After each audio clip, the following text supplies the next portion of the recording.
Hello student, तो कैसे हो आप सभी। उम्मीद करता हूँ आप सभी बहुत ही अच्छे होंगे। तो आज के इस वीडियो में हम पढ़ने वाले हैं क्लास 12 फिजिक्स के तीसरे चैप्टर का एक मोस्ट इम्पॉर्टेंट टॉपिक जो है मीटर सेतु। तो मीटर सेतु क्या होता है, आज के इस वीडियो में पूरी तरीके से डिटेल में एक्सप्लेन करेंगे। इसकी सिद्धांत, रचना, कार्यविधि ये आपके बोर्ड एग्जाम में 5 मार्क्स में पूछे जाते हैं। इतनी बात पता ही है कि 100% फिक्स है कि ये टॉपिक पूछे ही जाते हैं। तो जितने भी स्टूडेंट अपने बोर्ड एग्जाम के प्रति सीरियस हैं वो सभी इस टॉपिक को तैयार करेंगे। तो चलिए स्टार्ट करते हैं और हम समझ लेते हैं। चलिए, तो सबसे पहले हमें जानना है कि मीटर सेतु होता क्या है जी। ठीक है, मीटर सेतु है क्या। तो मीटर सेतु एक ऐसा उपकरण होता है, एक ऐसा मशीन होता है जिसकी सहायता से हम क्या करते हैं, अज्ञात प्रतिरोध का मान ज्ञात करते हैं। अज्ञात प्रतिरोध का हम क्या करते हैं, अज्ञात प्रतिरोध का मान ज्ञात करते हैं। इसका वैल्यू क्या है वो हम ज्ञात करते हैं। समझ रहे हैं।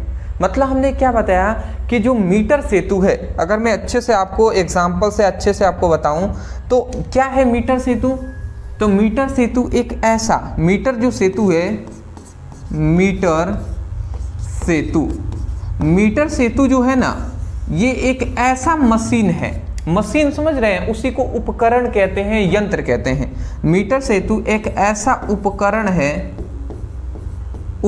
है जिसकी सहायता से हम क्या करते हैं, अज्ञात प्रतिरोध का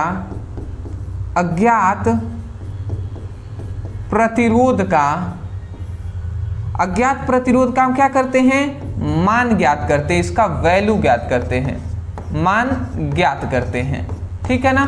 तो मैं आशा करता हूं कि आपको समझ में आ गया होगा कि मीटर सेतु एक ऐसा उपकरण है जिसकी सहायता से अज्ञात प्रतिरोध का मान ज्ञात करते हैं। मतलब ऐसे प्रतिरोध का मान ज्ञात करते हैं जिसका वैल्यू हमें नहीं पता, उसका मान हमें नहीं पता। ठीक है। चलिए, इतनी बात आपको, यही बात लिखा गया है। मीटर सेतु एक ऐसा उपकरण है जिसकी सहायता से अज्ञात प्रतिरोध का मान ज्ञात किया जाता है। ठीक है। चलिए जी, अब मैं इसको इरेज कर दे रहा हूं। चलिए, अब दूसरा हमें जानना है कि मीटर सेतु का सिद्धांत।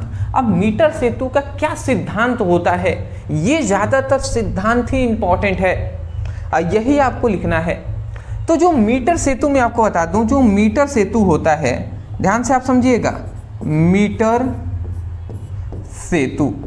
तो जो मीटर सेतु होता है ना, ये याद रखेंगे किस सिद्धांत पर कार्य करता है। तो व्हीटस्टोन सेतु के सिद्धांत पर कार्य करता है। किसके, व्हीटस्टोन सेतु के सिद्धांत पर कार्य करता है। समझ रहे हैं। मीटर सेतु व्हीटस्टोन सेतु के सिद्धांत पर क्या करता है, कार्य करता है। क्या करता है जी, कार्य करता है। अब व्हीटस्टोन सेतु क्या होता है, ये हमने इससे पहले वाली जो लेक्चर 3 था ना, उसमें हमने बताया हुआ है। तो व्हीटस्टोन सेतु में हमने बताया था कि पी क्यू इक्वल टू, हमने क्या बताया था, RS बताया था। यदि आपने पढ़ा होगा अच्छे तरीके से व्हीटस्टोन सेतु तो आपको याद होगा। तो हमने क्या बताया था, सबसे पहले तो आप ये लाइन लिखेंगे सिद्धांत में कि मीटर सेतु व्हीटस्टोन सेतु के सिद्धांत पर कार्य करता है। क्या करता है, वर्क करता है, कार्य करता है। फिर लिखेंगे अर्थात का मतलब कि जो व्हीटस्टोन सेतु का सिद्धांत है वो पूरा आपको एक्सप्लेन करना है कि वो क्या है। तो जिनको व्हीटस्टोन सेतु का सिद्धांत याद है अच्छी बात है, और जिनको नहीं याद है उनको मैं कहूँगा थोड़ा सा आप समय दीजिएगा, थोड़ा सा आप पेशेंस रखेंगे। वीडियो को अंत तक आप देखेंगे ना, आपको 100% हम याद कराएंगे। बट थोड़ा सा मैं चाहूँगा पेशेंस रखिएगा, क्योंकि मैं रटवाना नहीं चाहता दोस्त, मैं रटवाना नहीं चाहता। मैं चाहता हूँ कि आप समझ कर याद करें। तो देखिए, सबसे पहली बात, मीटर सेतु व्हीटस्टोन सेतु के सिद्धांत पर कार्य करता है। यहाँ तक आपने यही से बता दिया है। अर्थात का मतलब कि अब व्हीटस्टोन सेतु का जो सिद्धांत है उसको हमने ये एक्सप्लेन किया है पूरा, कि यदि 4 प्रतिरोध PQRS किसी चतुर्भुज के 4 संलग्न भुजाओं पर स्थित हैं तथा उसके एक विकर्ण में धारा मापी तथा दूसरे विकर्ण में सेल या कुंजी लगे हों और यदि धारा मापी का विक्षेप शून्य हो अर्थात सेतु संतुलन की स्थिति में हो तो चतुर्भुज के दो भुजाओं पर स्थित प्रतिरोधों का अनुपात शेष दो भुजाओं पर स्थित प्रतिरोधों के अनुपात के बराबर होती है। ये इतना बड़ा है जी। अब आप सोच रहे होंगे, मैं जानता हूँ आप सोच रहे होंगे कि सर ये हमें कैसे याद होगा, ये तो हमें नहीं है व्हीटस्टोन सेतु का सिद्धांत। तो बाबू अगर ऐसी बात है ना तो मैं यही कहूँगा थोड़ा सा आप सब्र रखेंगे, 5 मिनट आप सब्र रखेंगे ना तो मैं आपको याद करा दूंगा, ये टोटल याद कराऊंगा। चलिए कैसे याद कराते हैं, चलिए तो मैं आपको बताता हूँ। चलिए 5 मिनट में मुझे एक फिगर बनाना है, वो पहले मैं बना दे रहा हूँ। सबसे पहले एक चतुर्भुज हम बनाते हैं।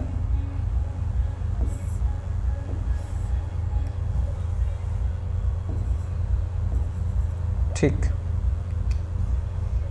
First, second, third, fourth.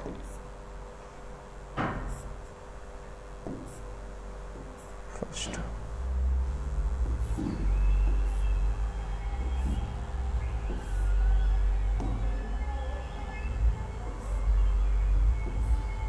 ठीक। सबसे पहली बात यहाँ पे एक प्रतिरोध हम लगा देते हैं, यहाँ पे भी एक प्रतिरोध लगा देंगे, यहाँ पे एक प्रतिरोध, यहाँ पे एक प्रतिरोध।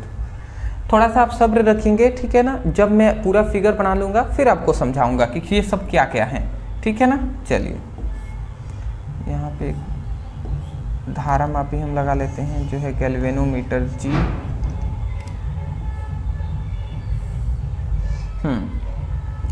यहाँ पे एक हम कुंजी लगा लेते हैं, इसमें हम एक सेल लगा लेते हैं। चलिए यहाँ पे आप मोस्टली आप ध्यान से समझेंगे, ये हमारा 4 प्रतिरोध हम मान लेते हैं ऐसे कि ए बी सी और डी, ये हमारा चतुर्भुज है, ठीक है ना। इस तरीके से ये हमारा चतुर्भुज है, ध्यान समझ रहे थे। ए बी सी और डी, ये 4 चतुर्भुज, मतलब ये हमारा एक चतुर्भुज है। इतनी बात समझ गए। तो चतुर्भुज है ना, तो ये 4 भुजाओं से मिलकर बना होता है। एक पहला ये भुजा हो गया, दूसरा ये भुजा हो गया, तीसरा ये भुजा होगा और चौथा ये भुजा हो गया, ठीक है ना। तो ये चतुर्भुज जो है वो 4 संलग्न भुजाएं होती हैं इनकी। अब देखिए प्रत्येक भुजा पर एक एक प्रतिरोध है। जैसे यहाँ पे एक प्रतिरोध है तो इसको P कर दिया, यहाँ पे एक प्रतिरोध है Q कर दिया, यहाँ पे एक प्रतिरोध है इसको R कर दिए और ये प्रतिरोध है इसको S कर दिए, ठीक है ना। और यहाँ पे एक सेल, या हम क्या करते हैं, सेल या बैटरी लगा हुआ है। यहाँ पे एक कुंजी से हमने जोड़ दिया है। देखिए इसके एक विकर्ण में ना हमने धारा मापी को लगाया है और दूसरे इसके विकर्ण में सेल और कुंजी हमने लगाया हुआ है। तो यहाँ पे हमें ये बताया जाता है कि चतुर्भुज है तो चतुर्भुज के 2 संलग्न भुजा, एक ये भुजा और एक ये भुजा, तो चतुर्भुज के 2 संलग्न भुजाओं पर स्थित जो प्रतिरोधों का अनुपात होता है वो शेष 2 भुजाओं पर स्थित प्रतिरोधों के अनुपात के क्या होता है, बराबर होता है। यही बात हमसे कहा गया है। नियम याद कराने के लिए मैं ऐसा कर रहा हूँ, एक बार और सुन लीजिए। हमने क्या बताया, अब यहाँ से नियम याद कीजिएगा। आप कहेंगे यदि, ध्यान से समझेंगे, यदि 4 प्रतिरोध P Q R S किसी चतुर्भुज के 4 संलग्न भुजाओं पर स्थित हैं तथा इसके एक विकर्ण में धारा मापी तथा दूसरे विकर्ण में सेल तथा कुंजी लगे हों और यदि धारा मापी का विक्षेप शून्य हो, अगर धारा मापी का विक्षेप शून्य हो अर्थात सेतु संतुलन की स्थिति में हो तो चतुर्भुज के 2 भुजाओं पर स्थित प्रतिरोधों का अनुपात शेष 2 भुजाओं पर स्थित प्रतिरोधों के अनुपात के बराबर होता है। ये सभी P Q R S प्रतिरोध ही हैं। बात समझ रहे हैं आप? एक बार और सुन लीजिए। देखिए वही बात हमने यहाँ पे लिखा हुआ है कि मीटर सेतु व्हीटस्टोन सेतु के सिद्धांत पर कार्य करता है। अर्थात के बाद अब यहाँ से बोलेंगे, अर्थात यदि 4 प्रतिरोध P Q R S किसी चतुर्भुज के 4 संलग्न भुजाओं पर स्थित हों और इसके एक विकर्ण में धारा मापी तथा दूसरे विकर्ण में सेल तथा कुंजी लगे हों और यदि धारा मापी का विक्षेप शून्य हो धारामापी के विक्षेप शून्य होने का मतलब धारा यदि प्रवाहित हो तो इसकी जो सुई होती है वो इधर उधर ना हो, ठीक है ना, यहीं के यहीं पे रहे, तो उसी को कह रहे हैं। अर्थात धारामापी का विक्षेप शून्य हो, अर्थात सेतु संतुलन की स्थिति में हो, तो चतुर्भुज के दो भुजाओं पर स्थित प्रतिरोधों का अनुपात शेष दो भुजाओं पर स्थित प्रतिरोधों के अनुपात के बराबर होता है। तो मैं आशा करता हूं कि समझ में आ गया होगा। देखिए दोस्त, जब तक आप इस फिगर को देखकर आप स्वयं नहीं बोलेंगे तब तक याद नहीं होने वाला। अब मैं आपसे कह दे रहा हूं पहले ही, मैं इतना समय दे रहा हूं, मुझे नहीं लगता अदर कोई देगा आपके लिए, तो मैं चाहता हूं कि आप रट कर नहीं, क्योंकि मेरा लक्ष्य यही है कि कोई भी स्टूडेंट भले ही समय लगे बट वो आए हैं ना, तो उनको याद होना चाहिए मेरी क्लासेस में, रट कर नहीं जाना है। तो एक बार और अंत में मैं बोल रहा हूं, याद कर लेंगे फिर प्रैक्टिस आप करेंगे, बोलना भी है आपको, अभी बोलना है। क्या कहेंगे? मीटर सेतु व्हीटस्टोन सेतु के सिद्धांत पर कार्य करता है। अर्थात यदि P Q, यदि चार प्रतिरोध, आप क्या कहेंगे? यदि चार प्रतिरोध P Q R S किसी चतुर्भुज के चार संलग्न भुजाओं पर स्थित हो तथा इसके एक विकर्ण में धारामापी तथा इसके दूसरे विकर्ण में सेल लगा हो, और यदि सेतु संतुलन की स्थिति में हो तो चतुर्भुज के दो भुजाओं पर स्थित प्रतिरोधों का अनुपात शेष दो भुजाओं पर स्थित प्रतिरोधों के अनुपात के बराबर होता है। यही बात हमने लिखा है। अर्थात चार प्रतिरोध P Q R S किसी चतुर्भुज के चार संलग्न भुजाओं पर स्थित हो तथा इसके एक विकर्ण में धारामापी दूसरे विकर्ण में सेल तथा कुंजी लगे हों, और यदि धारामापी का विक्षेप शून्य हो अर्थात सेतु संतुलन की स्थिति में हो, धारामापी का विक्षेप शून्य हो अर्थात सेतु संतुलन की स्थिति में हो, तो चतुर्भुज के दो भुजाओं पर स्थित प्रतिरोधों का अनुपात शेष दो भुजाओं पर स्थित प्रतिरोधों के अनुपात के बराबर होता है। तो अब मैं आशा करता हूं कि याद हो गया होगा। आप इसको क्या कीजिएगा, एक दो बार अगर सुने हैं फिर भी अगर अभी तक आपको नहीं याद हुआ है तो आप क्या कीजिए, वीडियो को पीछे ले जाइए, बार बार इसको सुनिए, समझिए, तब याद होगा दोस्त। बिना मेहनत का ना कुछ नहीं मिलने वाला, तो आपको नॉलेज कैसे मिल जाएगी दोस्त। तो मैं यही कहूँगा, मेहनत से कभी पीछे नहीं हटना है आपको, और रट कर नहीं, समझ कर याद करना है। अब मैं इसको इरेज कर दे रहा हूँ क्योंकि ये बनाना हमें नहीं था, हमने आपको केवल समझाने के लिए आपको बताया है, ठीक है ना। चलिए यहाँ पे इसको इतना लिखने के बाद आप यहाँ पे लिख लीजिएगा कि PQ, यहाँ पे एक लाइन ये जरूर लिख लेंगे, यहाँ पे ये लिख लीजिएगा कि PQ बाई RS, क्योंकि हम क्या पढ़ रहे हैं, व्हीटस्टोन सेतु के सिद्धांत पर कार्य करता है, तो यही व्हीटस्टोन सेतु का सिद्धांत है। ठीक है, स्क्रीनशॉट थोड़ा सा आप ले लें। अब यहाँ से फिगर हम बनाएंगे, ठीक है ना। चलिए अब यहाँ पे हम एक फिगर बनाते हैं, इसको ध्यान से समझेंगे। अब मीटर सेतु का हम फिगर बनाते हैं। यहाँ पे हम लिखेंगे परिपथ, या हम चित्र भी यहाँ पे लिख सकते हैं, ठीक है ना। कि अब इसका चित्र कैसे बनता है तो ये समझिएगा। सबसे पहले मैं फिगर बना दे रहा हूँ, फिर हम आपको एक्सप्लेन करेंगे, ठीक है ना। चलिए तो यहाँ पे सबसे पहले हम इस तरीके से बनाते हैं। यहाँ पे मैं बना दूँ क्या? चलिए तो यहाँ पे ही बना देते हैं हम। यहाँ पे फर्स्ट, तो यहाँ पे आपका एक सबसे पहले ये हो जाएगा, ठीक।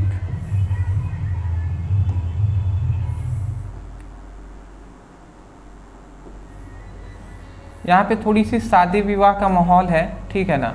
तो मेरे एरिया में थोड़ा सा सॉन्ग बज रहा होगा, आपको सुनाई हो सकता है, ऑडियोज में आ रहे होंगे। तो मोस्टली आपको दोस्त मैं तो दिल से यही कहूँगा, बाहर क्या हो रहे हैं आपके घरों के, उससे मतलब नहीं है। आपको मेहनत करना है अपने काम के प्रति। जैसे कि मुझसे जितना हो पाता है मैं उतना करने का प्रयास कर रहा हूँ, बट फिर भी मैं बहुत ही कम करता हूँ और भी मुझे करना है। तो मैं अगर मेहनत कर रहा हूँ तो आप भी सोचिए, आपको भी तो मेहनत करना चाहिए ना। क्या आप नहीं चाहते कि आपके माता पिता अच्छे से खाए पिए, अच्छे सुकून की नींद सोए? अब वो कैसे होगा जब तक पैसे नहीं होंगे दोस्त? सुकून की नींद कैसे आएगी? मान लेते हैं किसी की तबीयत खराब हो गई आपके घर में, अब पैसे नहीं है इलाज कराने के लिए, तो क्या सुकून की नींद आप सो पाएंगे? नहीं सो पाएंगे दोस्त। तो इसीलिए पैसे कमाना बहुत ही इंपॉर्टेंट है। अब पैसे आएंगे मेहनत से दोस्त, मेहनत करिए, फिर आपको सुकून की नींद भी मिलेगी और ज़रूरी भी है दोस्त, ठीक है ना। तो सबसे पहले ये हमने एक फिगर बना दिया। यहाँ पे एक और चीज़ हम ले लेते हैं, यहाँ पे हम एक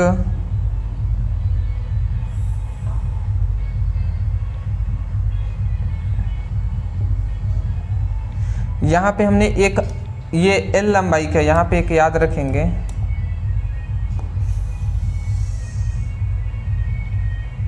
ये आप याद रखेंगे, ये एक चालक तार है। अभी हम आपको सब समझा देंगे, उसके लिए टेंशन आप ना लें। रेजिस्टेंस बॉक्स, थोड़ा सा आप वेट कर लीजिएगा दोस्त, अभी हम सब आपको समझाएंगे। अब बहुत ही आसानी से आपको सब समझ में भी आएंगे।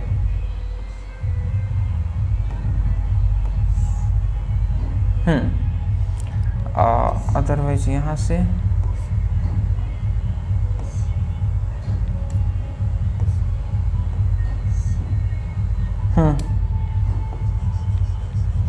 ठीक।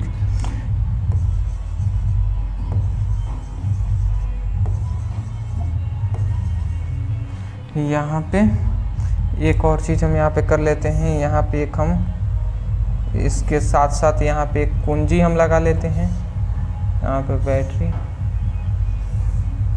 ठीक, देखिए फिगर बनाना तो अनिवार्य है ही, तो इसीलिए बनाना तो पड़ेगा ना।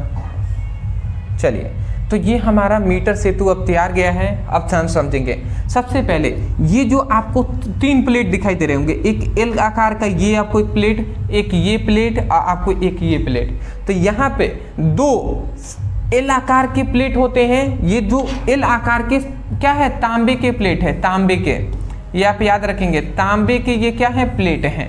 तो 2 एल आकार के तथा एक समांतर क्या है, क्या है, तांबे के प्लेट होते हैं, ठीक है ना। उसके बाद इसको हम क्या करते हैं, इससे हम क्या कर देते हैं, हम 1 मीटर का तार को जोड़ देते हैं। तो ये 1 मीटर इक्वल टू कितना होता है, 100 सेंटीमीटर होता है ना।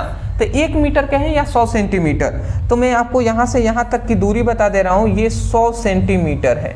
मतलब 1 मीटर का ये तार है, तो 100 सेंटीमीटर हो गया 1 मीटर इक्वल टू, तो ये 100 सेंटीमीटर का तार हो गया। यहाँ पे एक याद रखेंगे कि ये जो है ना, इनको हमने फिर से एक रेजिस्टेंस बॉक्स से जोड़ दिया है।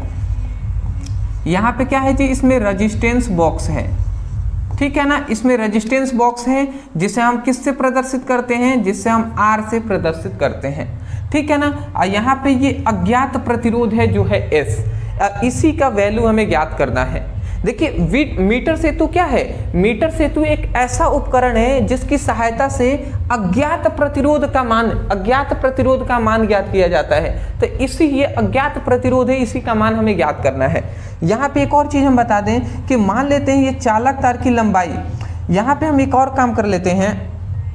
क्या कर लेते हैं दोस्त कि यहाँ पे एक हम जॉकी लगा देते हैं। यहाँ से हम क्या करते हैं, यहाँ से एक हम क्या कर लेते हैं, यहाँ पे एक गैल्वेनोमीटर, ध्यान से अगर आप समझें तो यहाँ पर एक गैल्वेनोमीटर हम लगा लेते हैं जो है जी, और यहाँ से फिर से इसको नीचे लाकर इस जॉकी को यहाँ पर हम लगा देते हैं, ठीक है ना। यहाँ पे ये जॉकी हमने यहाँ पर लगा दिया। अब ध्यान से ये हमें समझना है कि यहाँ से ये हमारे ए और बी, ये ए बी ये चालक तार की लंबाई है जो है 100 सेंटीमीटर। यहाँ से यहाँ तक की लंबाई हमने मान लिया एल है। तो ये बताइए टोटल है 100 सेंटीमीटर, यहाँ से यहाँ तक की लंबाई है एल, तो यहाँ से यहाँ तक की लंबाई क्या हो जाएगा, तो ये हो जाएगा 100 माइनस एल। समझ रहे हैं ना, अगर 100 है टोटल और यहाँ एल है तो 100 में से एल को घटा देंगे तो ये निकल जाएगा। अरे नहीं समझे बाबू, मान लेते हैं यहाँ से लेकर यहाँ तक की लंबाई है टोटल ये लंबाई है 10 सेंटीमीटर, 10 है, तो आपको कह दिया गया कि यहाँ से यहाँ तक है 3, तो ये बताइए ये कितना लंबाई होगा, तो आप कहेंगे 7, कहेंगे ना, क्योंकि 7 3 10 मिलकर 10 हो जाएंगे, टोटल 10 है। तो कैसे आपने कहा, तो आपने क्या किया, 10 में से 3 को घटाया है तो 7 आया है, यही ना किए हैं जी। 10 में से आपने क्या किया है, 10 में से 3 को घटाए हैं, 10 में से 3 को घटाएंगे,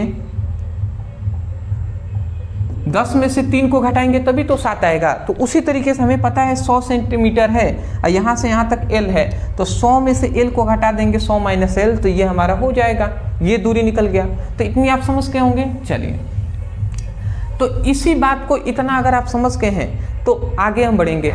क्या अभी तक हमने बताया, एक बार और सुन लीजिए। हमने कहा कि 2 L आकार के तथा एक समांतर तांबे के प्लेट होते हैं, जिसमें हम क्या करते हैं, एक रेजिस्टेंस बॉक्स और एक हम क्या करते हैं, एक अज्ञात प्रतिरोध है जो है S। यहाँ पे एक अनंत मतलब एक मीटर का या 100 सेंटीमीटर का एक चालक तार होता है, और इसमें हम क्या कर देते हैं, इसमें हम एक रीडिंग लगा देते हैं जिससे हम मापते हैं, ठीक है ना। यहाँ पे एक हम रीडिंग लगा देते हैं जिससे हम ये क्या करते हैं, यहाँ पे एक स्केल होता है जिससे हम मापते हैं कि कितना 1 सेंटीमीटर हुआ, कितना 100 सेंटीमीटर हुआ, तो ये स्केल होता है। तो ये स्केल को आप दर्शा दीजिएगा इस तरीके से, इस तरीके से दर्शा देंगे। यहाँ पे मैं बता दूँ, यहाँ से यहाँ तक की जो प्रतिरोध है ना, इसको हम मान लेते हैं P, और यहाँ से यहाँ तक के प्रतिरोध, इस चालक तार की लंबाई के प्रतिरोध Q मान लेते हैं, ठीक है ना। तो इतनी अगर आप समझ गए हैं तो अब हम आगे बढ़ते हैं। तो ये हमारा परिपथ हो गया, ये फिगर आपको बनाना ही है। अब यहाँ पे समझिएगा, यहाँ पे ही इसका प्रयोग कैसे हम अज्ञात प्रतिरोध का मान ज्ञात करते हैं। तो देखिए हम क्या करेंगे ना, हम क्या करेंगे, जब इस चालक से हम धारा मतलब इस सेल है ना, इस सेल से हम क्या करेंगे, धारा प्रवाहित करेंगे। तो धारा जब प्रवाहित होने लगेगा तो उस समय पर ये जो जॉकी है, गैल्वेनोमीटर धारामापी है, ये जॉकी है, इसको हम जॉकी कहते हैं। तो इस जॉकी को यहाँ से सिरे को उठाएंगे, इसको यहाँ पर लेकर आएंगे, यहाँ पर इस कोने पर। तो जैसे ही हम इस कोने पर लेकर आएंगे तो ये जो धारामापी है, वास्तव में धारामापी ऐसे ही ना होता है जी, वास्तव में धारामापी कुछ ऐसे होगा, धारामापी ऐसे होगा, ठीक है, बड़ा तरीके से मैं बना दे रहा हूँ। और इसकी जो सुई होती है नीडिल, वो इस तरीके से सुई होती है धारामापी की। तो जैसे ही ये जॉकी यहाँ पे है तो ये ऐसे था सीधा सीधा। अब जैसे इस जॉकी को हम इस कोने पे लाते हैं तो इस धारामापी का विक्षेप इस ओर होना चाहिए, और जैसे इस जॉकी को फिर से यहाँ से उठाकर यहाँ तक लेकर आते हैं तो इस जॉकी की जो नीडिल होनी चाहिए इस ओर होनी चाहिए, ठीक है ना। तो इस तरीके से हमें पता चल जाता है कि ये जो इंस्ट्रूमेंट है ये संतुलन की स्थिति में है, और जैसे ही संतुलन की स्थिति में होगा तो हम क्या करेंगे, इसका मान ज्ञात कर पाएंगे। समझ रहे हैं। तो ये कंडीशन होता है जी कि इस जॉकी को यहाँ पे लाएंगे तो इधर विक्षेप होना चाहिए, और इस जॉकी को फिर से यहाँ पे उठा कर लेकर आए तो इधर धारामापी का विक्षेप इस ओर होनी चाहिए। अब होता क्या है, कब गड़बड़ हो जाता है, अब कब तक ऐसे संतुलन करते रहेंगे, जब तक इस रेजिस्टेंस बॉक्स से हम कुछ प्रतिरोध को निकालते रहेंगे। और जब स्पष्ट हो जाएगा, मान लेते हैं इसमें बहुत सारे प्रतिरोध हैं, 100 ओम का प्रतिरोध है, 10 ओम का प्रतिरोध हमने निकाला तो ये संतुलन में आ गया, मतलब इस तरीके से विक्षेप हो रहा है। नहीं तो होता क्या है, यहाँ पे रेजिस्टेंस बॉक्स उसी लिए लगाया गया। होता ये है दोस्त कि जब हम यहाँ से यहाँ तक ले जाते हैं ना सुई को, तो होता ये है कि ये गैल्वेनोमीटर है, इसकी पहली सुई ऐसी थी, और जैसे ही हमने इसको यहाँ पे लेकर आए तो इसका विक्षेप है ना इस सुई का इधर हुआ, परंतु फिर से हम यहाँ से यहाँ तक ले जाते हैं ना, फिर से इस जॉकी को पकड़ के यहाँ पर ले जाएंगे, तब भी इसका विक्षेप यहीं पे रहता है, इधर ही रहेगा, इधर नहीं जाएगा। तो इसका मतलब संतुलन में नहीं है ये परिपथ, इसीलिए इसमें से हम रेजिस्टेंस बॉक्स में से कुछ प्रतिरोध को निकालते रहते हैं, जिससे कि धारा नियंत्रित हो जाए और पूरी तरीके से सेतु संतुलन में आ जाए। समझ रहे हैं। तो ये सब कार्य हैं जी, जब सेतु संतुलन की स्थिति में होता है तभी हम अज्ञात प्रतिरोध का मान ज्ञात कर पाते हैं। तो देखिए अब हमें क्या करना है, अज्ञात प्रतिरोध S का मान किस फॉर्मूले से निकालेंगे वो हम समझ लेते हैं, ठीक है ना। तो चलिए यहाँ पे हम कुछ लाइन लिखते हैं, यहाँ पे ये समझिएगा। तो हम यहाँ पे लिखते हैं, इसको मैं इरेज कर दे रहा हूं। अब यहाँ पे समझिएगा, तो हम यहाँ पे लिखते हैं कि माना हम यहाँ पे मान लेते हैं कि माना ये जो तार है, तो माना तार के इकाई लंबाई माना तार की इकाई लंबाई में क्या, माना तार की इकाई लंबाई में जो प्रतिरोध है ना, इकाई लंबाई का प्रतिरोध है वो क्या है, हमने कह दिया कि मान लेते हैं कि x है, क्या है, x है। हमने मान लिया कि जो इकाई लंबाई का यदि कोई चालक तार है तो उसका प्रतिरोध x है, ठीक है ना।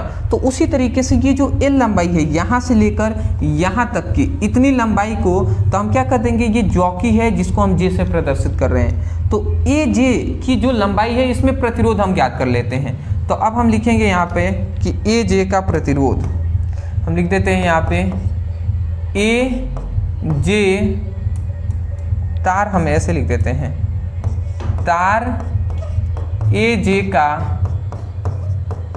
प्रतिरोध, ठीक है ना। तार जो AJ है इसका प्रतिरोध ज्ञात करेंगे, तो इसका प्रतिरोध जो है वो P है, तो हम लिख देंगे P। अब P इक्वल टू हम क्या लिखेंगे, तो जितनी लंबाई है तो लंबाई L है तो L हम लिख देंगे, और इसका प्रतिरोध हमने मान लिया है कि इकाई लंबाई में जो इकाई लंबाई का जो तार का प्रतिरोध होता है वो x होता है, तो x से हम इसकी गुणा करा देंगे। तो ये हमारा निकल गया इसकी लंबाई का प्रतिरोध, तो AJ के प्रतिरोध का मान ये हमारा निकल गया है। क्या निकल गया है जी, AJ जो है ना, AJ लंबाई का है, इस लंबाई का प्रतिरोध P इक्वल टू LN हो जाएगा। उसी प्रकार अब हम निकालेंगे कि B से लेकर J इतनी तार की लंबाई है इसका प्रतिरोध, तो हम यहाँ पे लिखते हैं कि तार BJ का प्रतिरोध, तार BJ का प्रतिरोध हम ज्ञात करेंगे B से J तक का, तो इसके लिए क्या हो जाएगा, इसका प्रतिरोध है Q, तो Q इक्वल टू हम क्या कर देते हैं, Q इक्वल टू इसकी लंबाई पहले लिखेंगे, तो 100 माइनस L है तो L लिख दिए, और इसका जो क्या है इकाई लंबाई में जो प्रतिरोध है वो x है तो x से हमने गुणा करा दिया, तो ये हमारा ये हो जाएगा जी, ठीक है ना। तो ये आशा करता हूँ कि आपको समझ में आ गई होंगी फर्स्ट और सेकेंड, ये समझ में आ गया। इसको हम समीकरण देखिए, इसको अब यहाँ पे ये सबसे पहले PQ का मान हमने ज्ञात कर लिया है कि इतने तार का प्रतिरोध ये है और BJ का ये इतना तार है इसका प्रतिरोध ये है, ठीक है ना। अब यहाँ पे हम एक फॉर्मूला लगाते हैं विडस्टोन सेतु से, विडस्टोन विडस्टोन सेतु से हम क्या जानते हैं, विडस्टोन सेतु के सिद्धांत से हम जानते हैं कि PQ इक्वल टू RS होता है, ये हम फॉर्मूला जानते हैं, PQ व RS जानते हैं ना, बिल्कुल जानते हैं जी। अब यहाँ पे हम क्या करेंगे, देखिए P का वैल्यू, इस P के वैल्यू की जगह पे LN रखते हैं, तो यहाँ पे हम वही करेंगे L इंटू एक्स, ये हमने रख दिया। अब फिर से Q की जगह पे 100 माइनस L बाई एक्स लग सकते हैं ना, तो ये लिख देते हैं 100 माइनस L इंटू एक्स है तो x हमने रख दिया, और उसके इक्वल टू में R बाई RS है तो ये हमने RS रख दिया। इतनी बात समझ रहे होंगे। अब क्या कर देते हैं, ध्यान से समझेंगे, इस x से ये x कैंसिल हो गया, तो अब क्या बचा, अब यहाँ पे ये L है वो S से गुणा कर लेगा, तो L इंटू एक्स S हो जाएगा, और ये इससे गुणा कर लेगा तो ये क्या हो जाएगा R 100 माइनस L हो जाएगा, समझ रहे हैं ना, 100 माइनस L हो गया। हमें किसका मान ज्ञात करना है, अज्ञात प्रतिरोध जो P है इसी का ना वैल्यू ज्ञात करना था, तो S का वैल्यू हमें ज्ञात करना है, तो यहाँ से हम निकाल लेते हैं S का वैल्यू, तो ये क्या हो जाएगा, पहले तो ये हम लिख देंगे R 100 माइनस L, ये हमने लिख दिया, और ये इधर L गुणा में इधर आएगा तो भाग करा देगा, तो ये भाग हो गया। तो यहाँ पे अगर आप देखेंगे तो यहाँ पे हमने क्या ज्ञात कर लिया, अज्ञात प्रतिरोध के लिए वैल्यू ज्ञात कर लिए हैं, मान हमने यहाँ पर ज्ञात कर लिया है, अज्ञात प्रतिरोध के लिए वैल्यू हमने ज्ञात कर लिया। तो ये है जी मीटर सेतु। तो मीटर सेतु से हम क्या करते हैं, अज्ञात प्रतिरोध का मान ज्ञात करते हैं। तो आपको एक पूरी तरीके से नोट्स की तरह हमने यहाँ पे प्रोवाइड किया है, कुछ भी बाबू नहीं करना है, आपको इतना लिखना है, फिर ये लिखना है, फिर से चित्र या परिपथ लगाकर ये फिगर बना लेना है, फिर से गणना लिखकर यहाँ से लेकर यहाँ तक आपको लिख देना है, या गणना लिखकर यहाँ से यहाँ तक लिख देंगे, काम कंप्लीट हो जाएगा। मैं आशा करता हूँ कि आपको समझ में आ रहे होंगे। अदरवाइज मैं यही कहूँगा, समझ में आए हैं ना, तब जाकर मैं दिल से कह रहा हूँ कि चैनल को नए होंगे चैनल को जरूर सब्सक्राइब कीजिएगा, क्योंकि आपकी सपोर्ट की हमें बहुत ज़्यादा ज़रूरत है। क्योंकि मेरा समय तो लगता है, बट मैं यही लक्ष्य है ना, कोई स्टूडेंट रटे नहीं बल्कि समझ कर याद करें। डिस्क्रिप्शन बॉक्स में लिंक है, आप चाहें तो वहाँ से अपनी फिजिक्स की सीक्वेंस वाइज पढ़ाई कर सकते हैं। स्क्रीनशॉट ले लीजिए।